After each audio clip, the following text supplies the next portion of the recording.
Dear student, एक बार फिर से आपका बहुत बहुत स्वागत है।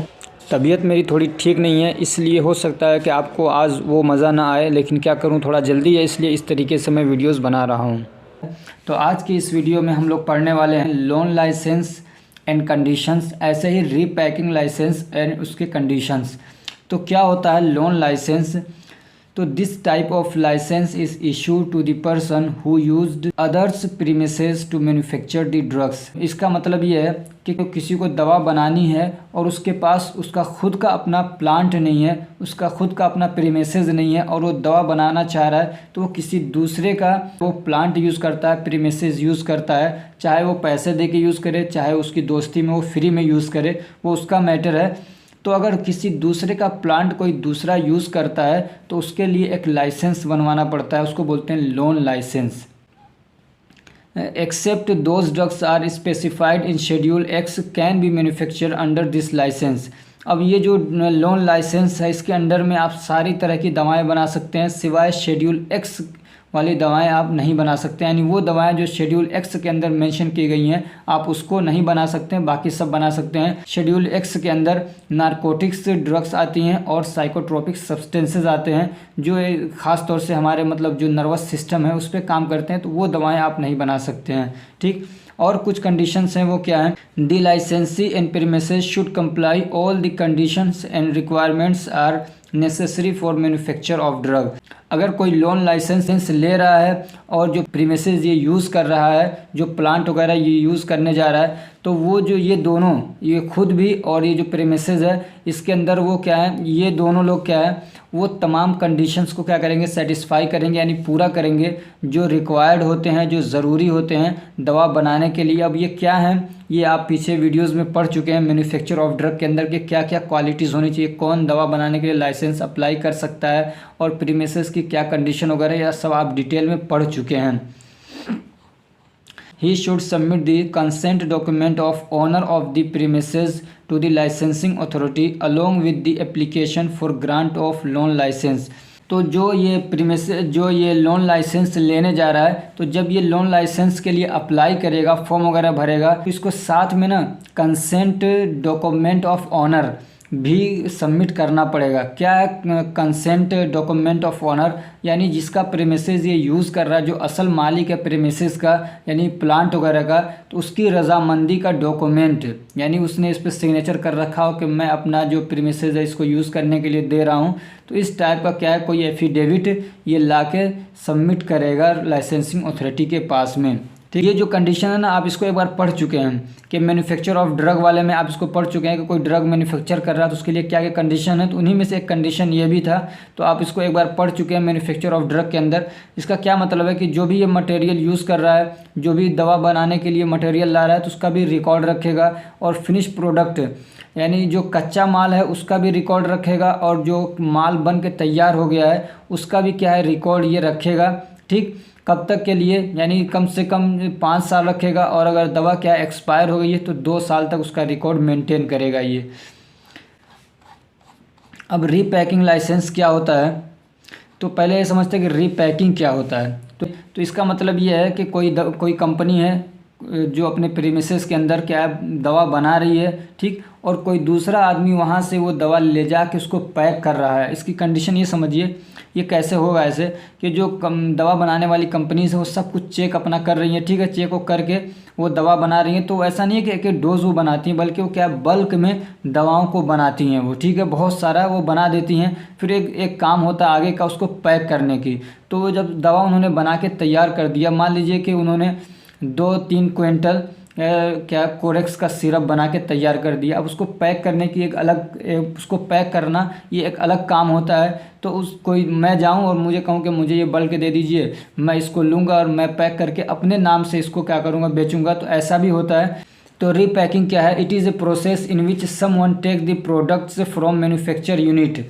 तो रीपैकिंग क्या है? तो ये एक ऐसा प्रोसेस है जिसमें कोई आदमी, यानी जो अभी माल फिनिश्ड माल बन के तैयार हुआ है और अभी वो पैक नहीं हुआ है, तो उसको वो क्या है, मैन्युफैक्चरिंग कंपनी से या मैन्युफैक्चरिंग यूनिट से उसको उठाता है और फिर ले जाके उसको क्या करता है, अपने ब्रांड से या उसी के ब्रांड से उसको पैक करता है और फिर क्या करता है, उसको मार्केट में ला के बेचता है। तो ये होता है क्या, रीपैकिंग।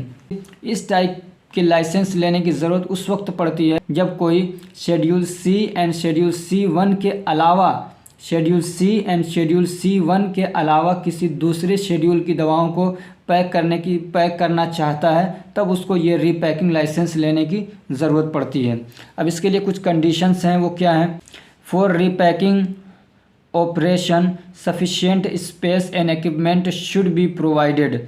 तो रीपैकिंग के लिए क्या है, पूरा जगह होना चाहिए कि छोटे से एक रूम के अंदर लाके पैक कर रहा है, अंधेरा सा है तो नहीं, इसके लिए क्या है, सफिशिएंट जगह होनी चाहिए रीपैकिंग के लिए।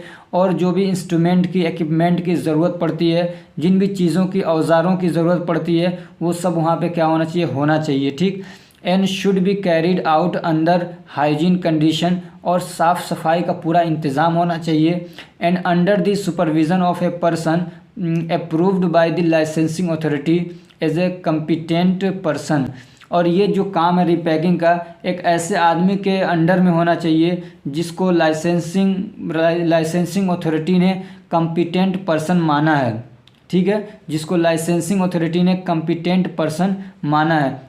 तो कम्पिटेंट पर्सन वो है जिसके निगरानी में ये काम किया जा सकता है, यानी उसके अंदर वो क्वालिटी है, वो क्वालिफ़िकेशन है कि उसके अंडर में ये काम अच्छे से किया जा सकता है, गड़बड़ी नहीं होगी। तो कौन कौन आदमी कम्पिटेंट पर्सन हो सकते हैं, यानी कौन आदमी क्या है जिसके अंडर में ये काम किया जा सकता है, कौन इस लाइसेंस के लिए अप्लाई कर सकता है? तो कौन है? Who passed intermediate with chemistry. तो जिसने इंटरमीडिएट क्या है पास कर लिया है केमिस्ट्री से, या तो फिर क्या है पास्ड डिप्लोमा इन फार्मेसी, या जिसने डी फार्मा कर लिया है, या ए रजिस्टर्ड फार्मासिस्ट, या कोई रजिस्टर्ड फार्मासिस्ट है, चाहे वो डी फार्मा वाला हो, बी फार्मा वाला हो, कोई सा भी होगा, रजिस्टर्ड फार्मासिस्ट है तो उसके अंडर में भी काम किया जा सकता है। या क्या a person have a 4 year experience in manufacturing, dispensing और रीपैकिंग और ड्रग। या कोई आदमी ऐसा है जिसको 4 साल का एक्सपीरियंस है, चाहे उसके पास इनमें से कोई भी डिग्री ना हो, लेकिन उसके पास 4 साल का क्या है एक्सपीरियंस है, प्रैक्टिस है, किसमें? मैन्युफैक्चरिंग ऑफ ड्रग में, या डिस्पेंसिंग में, या रीपैकिंग ऑफ ड्रग के अंदर उसने 4 साल काम किया है इस फील्ड में, तो भी क्या है उसके अंडर में ये काम किया जा सकता है, या वो भी क्या है इसके लिए लाइसेंस के लिए अप्लाई कर सकता है।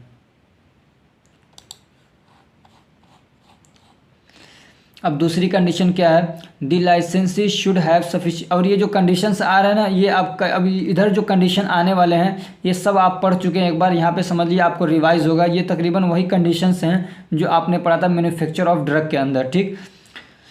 The licensee should have sufficient arrangement for analysis and testing of each batch of raw materials and repacked drug, और should get them analysed and tested by the approved institutions. ये कह रहे हैं कि जो लाइसेंसी है उसको क्या सफिशिएंट अरेंजमेंट करना चाहिए, यानी पूरी तरीके से मैनेजमेंट करना चाहिए उसको। किस काम के लिए? For analysis and testing of each batch of raw material. तो इसका क्या मतलब है? तो कह रहे हैं कि जो लाइसेंसी है उसको क्या है पूरा अरेंजमेंट करना चाहिए एनालिसिस के लिए, यानी कि मान लीजिए जो रॉ मटेरियल जिसका वो प्रोडक्ट बन रहा है और ये लेके आ रहा है, उस रॉ मटेरियल को अगर चेक करने की ज़रूरत है कि वो रॉ मटेरियल कैसा, वो कच्चा माल सही है, ख़राब है, और क्या अडल्ट्रेटेड है, नहीं है, स्प्यूरियस तो नहीं है, तो उसको चेक करने के, एनालिसिस करने के पूरा इंतज़ाम इसके पास होना चाहिए। ऐसे ही जो दवाएं क्या है रीपैक की जा रही हैं, यानी फिनिश्ड प्रोडक्ट हैं, उसको भी चेक करने का इसके पास क्या है इंतज़ाम होना चाहिए। अगर ये सारे काम खुद नहीं कर रहा है तो फिर जो अप्रूव्ड इंस्टीट्यूशंस हैं, यानी जिनको समझिए कि वो इंस्टीट्यूशंस या वो लेबोरेटरीज जिनको मान्यता मिली हुई है सरकार की तरफ से कि ये लोग क्या है सही काम करते हैं, अच्छे से चेकअप करते हैं, एनालिसिस करते हैं, तो उनसे क्या करेगा, ये उन चीज़ों को एनालाइज करवाएगा कि ये सही है कि नहीं है, ठीक। और क्या करेगा? He should also maintain record of such tests for 3 years from the date of manufacture. जो भी इसने खुद ने अगर उसको चेक किया है, टेस्ट किया, एनालाइज किया है, तो उसका रिकॉर्ड इसको मेंटेन करना है, या किसी दूसरे अप्रूव्ड इंस्टीट्यूशन से अगर इसने चेक करवाया है तो भी उसका रिकॉर्ड इसको क्या करना, मेंटेन करना 3 साल के लिए। और अगर दवा एक्सपायर हो गई है तो 3 महीने तक फिर भी उसका रिकॉर्ड क्या करेगा, मेंटेन करके रखेगा, ठीक। और क्या करेगा ये? The licensee should make the suitable arrangement for storage of drugs and should allow the authorised inspector to inspect the premises and takes samples, यानी जो दवाएं ये रीपैक कर रहा है, जो दवाओं को ये पैक कर रहा है, तो यानी कि तुरंत पैक करेगा और बेच देगा, तो उसको स्टोर भी तो करेगा ना। तो स्टोर करने के लिए इसके पास पूरा सही से मैनेजमेंट होना चाहिए। यानी कुछ दवाएं होती हैं जो लो टेम्परेचर में रखी जाती हैं, कुछ हाई टेम्परेचर, कुछ नॉर्मल टेम्परेचर में रखी जाती हैं। तो जिस टाइप की जो दवा है उसको स्टोर करने के लिए इसके पास मैनेजमेंट होना चाहिए, इंतज़ाम होना चाहिए, ठीक। और ऐसे ही अगर कोई इंस्पेक्टर चेक करने के लिए आ रहा है तो उसको भी क्या है, ये आने की इजाज़त देगा, अलाउ करेगा उसको, हाँ आके आप हमारा जो भी चीज़ें सब कुछ चेक कर सकते हैं, प्रीमिसेस वगैरह जो भी सब चेक कर सकते हैं। ऐसे जो सैंपल हमारे पास है वो सब आप चेक कर सकते हैं, ठीक। और क्या है इसमें, the licensee should maintain proper records for repacking of drugs and should allow an inspector to check them।